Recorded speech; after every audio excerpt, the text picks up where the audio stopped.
Right, check doctor's order, niya consent, blah blah blah. Next, gather equipments, moto and GT tube. Lube, easy. Niya, dayon glass of water. Nanay tubig. Ani? Niya, dayon yeah, tape. Niya, tube holder, gloves. Ano tube holder? Ah, yeah, katong-katong mana, katong roller. Gloves. Next, kay imo sa i-position ang patient to high powlers or sitting. And then you explain the procedure to the patient. Sir, my name is Justin B. Enriquez, student nurse ko sa UC Manila College of Nursing, and I am here to conduct NGT feeding sa imuha. But for me to be able to do that, I need your full cooperation. And are you aware na isud ang kanang tube sa kuan? Are your SOs aware? Blah blah blah. Anak, kung aware sila kay good, proceed ta sa procedure or to relieve anxiety. Next, kayo mo check ka sa patient name jud kung siya jud ang actual patient, anak. And then, while nag-sit ang patient, wait, for example, si Marlo ang patient. Yan, while nag-sit ang patient, instruct patient to hyperextend, anak kamay. And then, with a checking on his shoulders kung second is good. And then, red light, anak, kung asa ang mas pabor. Sa ganitong rule, kung ang kuhan ganit mas pabor here ka. If na dito ang wall, ari ka. Pero kung pabor dito, common sense at it is, dito ka sa pikas. Pero let's say kung dini ko. So dini ang iyahang mas patent na hole. So next kay naaman tayo concept naman, ana, mo determine ta sa size sa tube. So, pwede na nimo i-relax na ang patient na. So, determine ta sa size sa tube. This one. So as we determine sa size sa tube, first kay ako sa dili pa ni roll no? I-grab ko man ako. Mag-gloves man dito ni. Yeah, sorry. Di pa ka mag-grab. So kana wash ka hands again, sterile gloves. Kay sterile man ni, kay invasive man ni siya. So mo touch dayon ka ani. And when we on, di ba dinhi man yung touch ng tube. Dinhi man to ang what's this? One measure. Asa pa gusto here to? Asa other end? Other end or? Ano ba kan? Ah, okay. So this is from the nose. Okay. So una ani na rule so one para to measure is dapat kani siya sa nose, then sa earlobe. Nag-confuse ko ano ang siya kay here siya. Oh, sa nose. And then tape of thyroid. Earlobe kay na here pero gibuhat sa CI kay na. Pero na dinidyo na. Then sidepoint process is basically koto-koto. Lo. Kung asa dapitan ni stop dina nimo kuan og marker. Kuha ka og tape. Then nimo dai ibot ang marker. So dinhi. So na dinhi supposedly ang marker. Na naman na yung marker here. So balik na sa here sa kuan. Ang next na nimo kuan with na ni siya sterility ha. Na siya sterility ang kani siya na siya sterility na field ha. Niya kuha ka o kanang tape. So kanay mo tape una imo sa i-cut, make sure na half. Pero like ang yung todo na half is wait, ako na lang i-demonstrate. Kuha kang tape here. It depends kung unsa ang size sa ilong sa patient. I think normal na. Normal. Okay, so gani. So for here, this one. The first step mo kuha ka sa first tape is imo i-fold here sa side. And after you fold din sa side, ani din sa taas. Then imo na yung i-cut sa middle.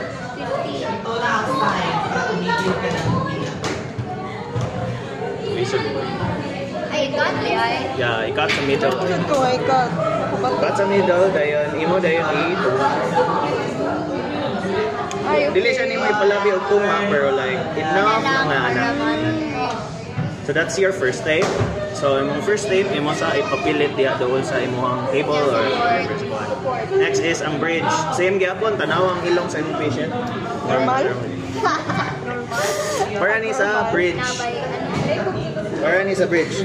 So in total guys, ang question, kapila ka mo use sa tape? Katulo. Ang ika-first, marking. Ang ikaduha, kaya ang katong pants. Ang ikatulo is ang bridge. Here, na pero dako mo pero kung na ito yung marker na kuhan, kaya okay na to siya. Kung na din daan na. Dayon, after dayon na is to okay, muna na to measure. Muna na, confident na tani. Muna to sa next step. With gloves niya, with gloves. Muna to next step na, imo dapat ikuha na sa hand. I-roll dayon ni mo hand. Ano ba? Dito. Yeah, dominant. And after ni kay i-place nimo og towel. You have to place the towel sa kamot. Okay. Oh, place towel sa I don't know actually. Pwede yung towel, pwede Kanina sa across the chest. Yeah, across the chest. Yeah. Across the chest. So across the chest, anya dapat sa kuan, dinhi na kuha ka sa loop. Kuha ka sa tube, anya dayon iputang dito ang loop. I think right ang dominant hand dapat imong kani. Sorry. Dominant hand ni siya dapat ang imong kuan ang tube, nya ang kani imong left is your loop. So dapat nimo i-lubricate. Others would lubricate na iana nila ang wrapper. Lagi pasok nilang wrapper. Sorry for that. Ani ipasok ang wrapper or pwede na i-lubricate here niya iana. I prefer ipasok ang wrapper kay mas easy. So okay, after dayon na lubricate dayon kay dinhi na dapita magsud ang insertion. So sa insertion na dinhi ana ram to. Mo instruct ka sa patient to swallow. Kuha ka tong glass of water. Kita yung pasok ko for big. Dini. Yan kanang mo instruct ka sa patient to drink slowly. Nya mayon tulong ma'am ana. Kaya kung maka-feel gani o kuan gani ang imong patient like aspiration gamay like hisog kuan like discomfort, pwede ra ka mo retract gamay. Nya hinahinay dayon og balik. To ease the discomfort. So, bala. After dayon sa kani. Nya mao na to mukuha na ka sa katong kuha na imuhang second ani ko dili pa na basta dinito tutog. Okay, next mukuha ka atong kaning pants na nimo na sa tawag ani so ang first na nakuha na ni is imo sa i-attach. So you attach this tape nini sa tunga. So butang sa tunga. Gani mo ipatulong. Bali. Ay, oo, yan ako. Okay, listen po, ipas. What? Bali, ano? Dili, sakto naman kay mo may Yeah. Ano na siya? Silvi mo na siya nasakyan. So, Nino, hindi mo na iputang din sa iyang nose. Ang one, breathe. And after na, kay this is what mounting purpose na pants ni siya kay imo i-cross cut. So, ang i-cross cut dayon ana nimo is imo ipaagi here. Ang kani, kung whichever ka unsa ang imong comfortable na yun na. Dahil nimo ibutang here sa drop. Yeah, next is kanina pod ang ito imo na pod i-cross. After I-cross. na kay kanina Cross. Facebook pang reels na. Then next is get the third na step na kuan. Yeah, ibutang dayon ang bridge. There. And that is how you go on the face. Di ba naman kay After, naman ka? oh, nanatong Katong ka mo ni Jo. Oh, kami ni Jo ato. Then after na kay katon na tong sa to. Na-touch naman. So mo check ka sa tube placement katon ang atong rug bulb. Basta katong bulb na katong ana. Check for aspiration. Ang paggunit nimo sa bulb kay nato siya kanang mga sides, more plain ba? More sa katong sa cannula. So dapat nimo either ana nimo pagkupot or basta kanang iana basta i-secure to ang katong nasa sides na plain. Ang wings there rather wings. Plunger. So ana nimo I prefer to use my ring and my thumb then sa imong duha ka para mo then sa drop.